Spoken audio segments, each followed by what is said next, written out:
But we begin tonight with new insight into the disturbing claims against Phoenix police. A woman filing a $12.5 million claim against the city after she says an officer performed a body cavity search against her will. They took me back to the station and they illegally cavity searched me. Like, they violated me in ways that I ain't ever been touched.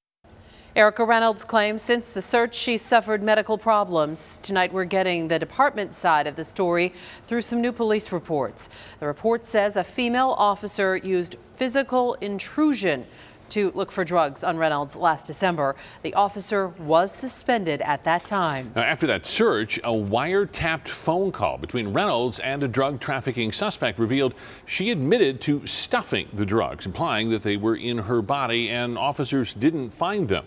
The report also says months later, in an interview with police, Reynolds waived her Miranda rights and supposedly admitted to hiding the drugs in her body that day. The multi-million-dollar question now, was the search reasonable?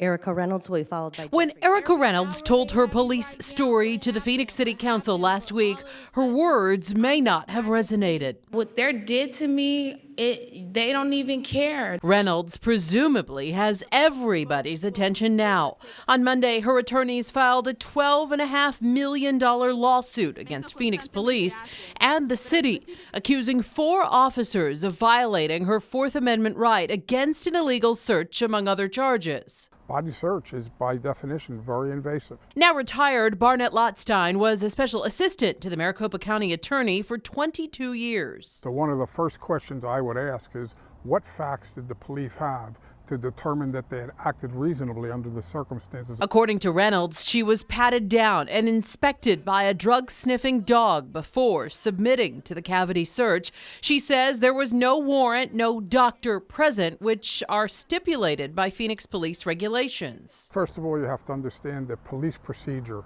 is not necessarily law. Which takes us back to the question, did police act reasonably? That would be easier to answer if the officers involved were wearing body cameras. The reason why Erica Reynolds addressed the city council in the first place. And it shouldn't be down to a he say, she say thing. It should be down to the body camera shows it all. Reynolds was arrested in February on charges related to that Phoenix police investigation.